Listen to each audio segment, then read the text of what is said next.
लाडक्या बहिणींना जानेवारीचा हप्ता 2100 रुपये आज दुपारीच मिळणार। 2 दिवसावर संक्रांत आल्यामुळे आजच्या आज पैसे वाटपांचे बँकांना आदेश। आज दुपारी 4 वाजल्यापासून 12 जिल्ह्यांची यादी तयार करण्यात आलेली आहे, पण पैसे मात्र याच 5 बँकेत येणार। 12 जिल्ह्यांची यादी मध्ये तुमचं नाव आहे का लगेच पहा। आज महाराष्ट्रातून विविध जिल्ह्यातील पालघर, अकोला फक्त 5 बँकांमध्येच लाडकी बहीण योजनेचा 7वा हप्ता सरकारकडून जमा करणार आहेत। अनेक लाडक्या बहिणींना वाटत होतं की मकर संक्रांतीच्या दिवशी पैसे येतील, पण सरकारने आश्चर्याचा धक्का देत आजपासूनच पुढील 2 दिवसाच्या आत पैसे वाटपाचा निर्णय घेतलेला आहे।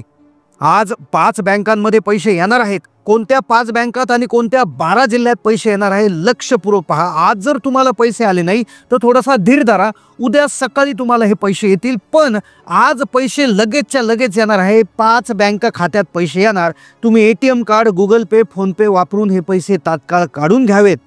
कोणत्या 5 बँका आणि कोणते 12 जिल्हे आज असणार आहेत याची यादी देखील व्हिडिओमध्ये तुम्हाला सांगणार आहेत, कारण की जर आज तुम्हाला पैसे जर मिळाले नाही तर तुमचं नाव अपात्र महिलांच्या यादीत असू शकतं। 60 लाख महिला लाडकी बहीण योजनेतून बाहेर काढण्यात आलेल्या आहे। त्यामुळे कोणत्या महिला अपात्र झाल्या सर्वप्रथम 30 सेकंदात ते समजून घ्या, कारण की तुम्हाला जर आज पैसे आले नाही तर तुमचे मागचे पैसेही कदाचित सरकार जमा होऊ शकतात, वसुलीही केली जाऊ शकते।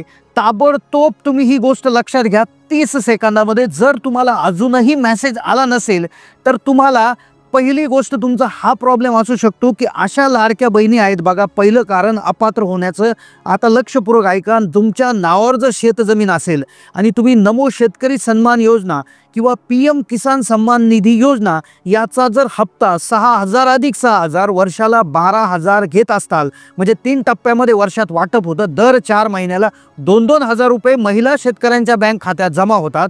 दोन्ही योजनांची मिळून 12000 रुपये येत असतील तर अशा लाडक्या बहिणींना आता इथून पुढे लाडकी बहीण योजनेचे 1500 रुपये मिळणार नाही तर फक्त 500 रुपये मिळणार आहे, कारण की दरमहा 1000 रुपये तुम्हाला तसेही मिळत आहेत, तर तुम्हाला फक्त 500 रुपये त्या ठिकाणी मिळणार आहे। आणि तुर्तास तरी तुम्हाला मग या लाडकी बहीण योजनेचे पैसे बँक खात्यात येणार नाही, कदाचित वसुलीही त्या ठिकाणी होऊ शकते। दुसरी गोष्ट, दुसरं कारण अपात्रतेचं समजून घ्या आणि लगेच कोणत्या जिल्ह्यांमध्ये, कोणते 12 जिल्हे आज आहेत आणि कोणत्या 5 बँकांमध्ये पैसे आज जमा होतील कोण, आणि तुम्हाला मेसेज जर अजूनही आला नसेल तर तुम्ही काय करायचं आहे। आता काय एखाद्या महिलेच्या नावावर शेती आहे, शेतीचं अवजारावर अनुदान घेतलं, जर ट्रॅक्टर खरेदी केला, एखादा नांगर खरेदी केला, शासनाकडून सबसिडी मिळाली तर तरी देखील तुम्ही अपात्र होण्याचा धोका आहे। तिसरी गोष्ट आहे बघा, संजय गांधी निराधार योजना, इंदिरा गांधी निराधार योजना यासारख्या योजनांचा तुम्ही लाभ घेत असाल तर तुम्हाला, म्हणजे कुठली पेन्शन योजना असेल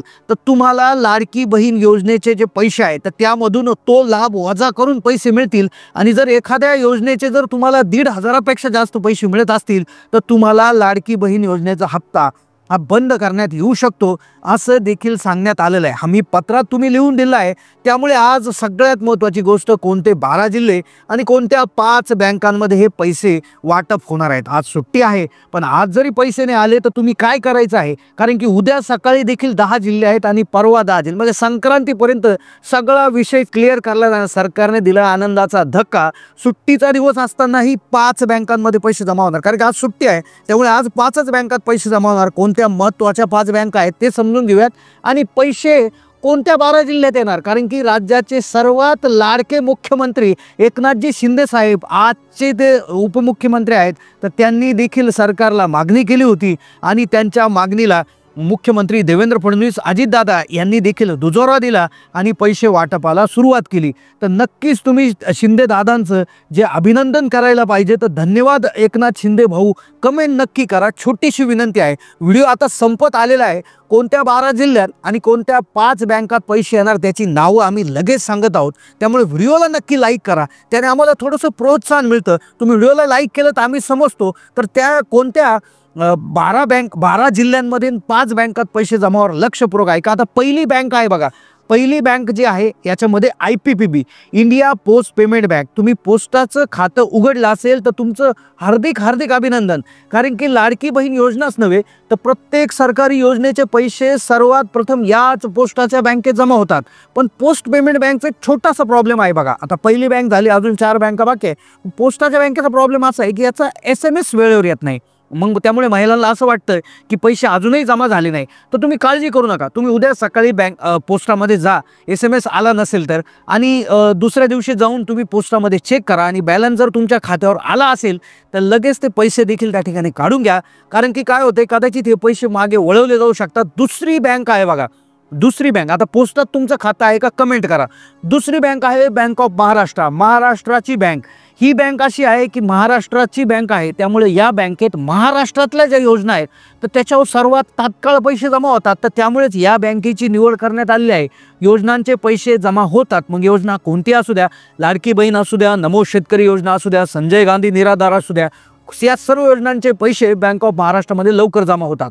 आता बँकेत तुमचे पैसे जमा झाले तर तुम्ही ATM कार्डचा वापर करा, गुगल पेचा वापर करा, आपल्या खात्यात पैसे आले का नाही चेक करा, किंवा तुम्ही मिस कॉल मारूनही चेक करू शकता. आता बँक ऑफ महाराष्ट्राचे पैसे कसे चेक करायचे तुम्ही कमेंट करू शकता, किंवा इंटरनेट गुगलवर सर्च करू शकता. Bank of Maharashtra balance check number, तो नंबर आला की त्यावर मिस कॉल करून हे करा, तर लगेच हे देखील तुम्ही पैसे काढून घ्या. दुसरं आहे बघा, तिसरी बँक आहे बघा, भारताची सर्वात मोठी बँक, भारतीय स्टेट बँक म्हणजे state bank of India, SBI सर्वात मोठी बँक आहे. या बँकामध्ये देखील सर्व ग्राहकांची सगळ्यात जास्त अकाउंट आहेत आणि सरकारी योजनांचे पैसे खूप लवकर जमा होतात.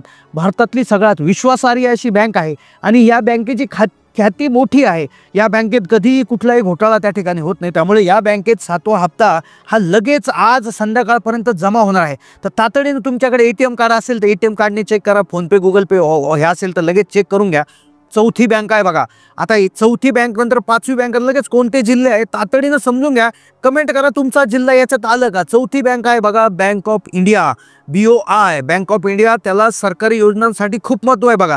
बँक ऑफ इंडियामध्ये देखील पैसे आज त्या ठिकाणी जमा आहेत. याची खात्री पटण्यासाठी तुम्ही ATMद्वारे बँक बॅलन्स चेक करा, किंवा गुगल पे, फोनपे असेल, किंवा मिस कॉल मारा. आता मिस कॉलचे नंबर तुमच्याकडे नसतील, तुमचं खातं पुस्तक असेल तर त्याच्यावर मेसेज, त्याच्यावर पाठीमागे मिस कॉल नंबर लिहिलेला असतो, तर तो पहा. त्यानंतर 5वी बँक आहे बघा, HDFC बँक. आता HDFC ही तर खाजगी बँक आहे, पण सरकारी योजनांमध्ये तिचं योगदान जे आहे ते लक्षणीय आहे. तुमचं खातं HDFC बँकेत असेल तर तुम्हाला देखील पैसे मिळणार आहेत. आता याच 5 बँका व्यतिरिक्त दुसऱ्याही काही अशा बँका असतात की ज्यांच्यामध्येही पैसे येतात, पण कदाचित मग जर आज पैसे आले नाही तुम्हाला तर तुम्हाला काय करायचं आहे, अतिशय महत्त्वाची सूचना. आता जर अजूनही पैसे जमा झाले नसतील तुम्हाला तर तुम्ही काय करायचं हे लक्षात घ्या आणि लगेच पुढचे कोणते जिल्हे असणार आहेत ते लगेच सांगतो. पहा, तुम्ही काय करायचं, किमान 24 तास तरी वाट पहा. कारण पहा, 14ला संक्रांत आहे, काही तासच संक्रांतीला उरलेले आहेत, तर तुम्हाला पैसे संक्रांतीपर्यंत टाकण्याचा सरकारचा संकल्प आहे. त्यामुळे तुम्ही किमान 24 तास तरी वाट पहा. पैसे टप्प्याटप्प्याने येत असतात. प्रत्येक जिल्ह्यामध्ये काही विशेष महिला आधी निवडल्या जातात, त्यानंतर दुसरा टप्पा असतो, तिसरा टप्पा असतो, तर प्रत्येक टप्प्यावाईज हे पैसे येत असतात. जिल्ह्यांची टप्पेवारी असते, जिल्ह्यांमध्ये तालुक्यांची टप्पेवारी असते. त्यामुळे प्रत्येकच वेळेस तुम्हाला सगळ्यात आधीच पैसे येतील असं नाही, पण तुम्ही चेक करा. तुमचं कोणत्याही बँकेत खातं असू द्या, तुम्ही काय करायचं, उदाहरणार्थ तुमचं बँक ऑफ इंडियात खातं आहे तर तुम्ही गुगलला bank of India balance check number असं सर्च करा आणि तो मोबाईल नंबर घेऊन तुम्ही त्यावर मिस कॉल द्या. तो मिस कॉल दिला, कुठलाही 1 रुपया कट होत नाही, पण तुम्हाला किती बॅलन्स आहे तुमचा तो समजून जातो आणि मग तुम्हाला समजतं. तो बॅलन्स कुठेतरी नोंद करून ठेवा, किंवा अर्थात तो मेसेज तुमच्या मोबाईलमध्ये राहीलच. कारण काय होईल, तुम्ही आत्ताच्या आत्ता हे चेक करून घ्या. कारण की मग जर पैसे जमा झाले तर कदाचित आपल्या लक्षात येत नाही की आधी किती पैसे होते आणि आत्ता किती पैसे राहिले. तर क्लिअर कट करून घ्या. पैसे जे आहेत ते काढून वापरून टाका, तुमच्याच कामासाठी आहेत, संक्रांतीसाठी, खरेदीसाठी हे जे आहेत पैसे तुम्हाला देण्यात आलेले आहे. तर त्यामुळे लवकरात लवकर आज दुपारपासून आज सायंकाळी रात्री म्हणजे 12 वाजेपर्यंत मेसेजेस येण्याची शक्यता आहे. जरी नाही आला तर उद्या सकाळी म्हणजे 11 वाजल्यापासूनच त्या ठिकाणी मेसेज येऊन जातील. आणि 12 जिल्हे आता कुठले असणार आहे बघा, तर महाराष्ट्रामध्ये 6 विभाग आहेत. तर विभागांवाईज 2-2 जिल्ह्यांची निवड याच्यामधनं केली जाते. जिल्ह्यांची निवड करत असताना बघा, आता नागपूर विभाग आहे, कोकण विभाग आहे, पुणे विभाग, त्याचबरोबर इकडे नाशिक विभाग आहे, त्याचबरोबर जर आपण बघितलं छत्रपती संभाजीनगर विभाग आहे, ज्याला मराठवाडा आपण म्हणतो. तर या प्रत्येक जिल्ह्यामधून 2-2 जिल्ह्यांची निवड याच्यामध्ये केली जात असते. मग ज्यामध्ये गडचिरोली असेल, इकडे कोल्हापूर असेल, पुणे, नाशिक असेल, त्याचबरोबर अहिल्यानगर जे आहे तर ते साधारणपणे शेवटी राहू शकतं, कारण की त्यामध्ये लोकसंख्याही जास्त आहे आणि लाभार्थी संख्याही त्या ठिकाणी जास्त आहे. तर अशा प्रकारे जिल्ह्यांची यादी घेतली जाऊ शकते संभावित. पण त्यामुळे तुम्ही फक्त काय करा, तुमच्या बँक खात्याचा बॅलन्स तातडीनं चेक करून ठेवा. तुमचं कोणत्या बँकेचं खातं आहे आणि तुम्हाला बॅलन्स जर चेक करता येत असेल तर कमेंट करा. कारण काय होतं किंवा गुगलला तुम्ही सर्च करा की बँक ऑफ इंडिया किंवा bank of HDFC, Axis bank, miss call number, balance check number, गुगलला सर्च करा. पहिला सर्च रिझल्टमध्ये नंबर येतो, तो नंबरला कॉपी करून डायरेक्ट कॉल करा. मिस कॉल तो फोन कट होतो आणि बॅलन्स चेक होतो. बॅलन्स चेक केला की तुम्हाला त्यावरून समजून जाईल की आपल्या खात्यात पैसे आले की नाही. तर अशाच माहितीपूर्ण व्हिडिओसाठी चॅनलला सबस्क्राईब करा. जास्तीत जास्त माता बहिणीला व्हिडिओ शेअर करायला विसरू नका. धन्यवाद.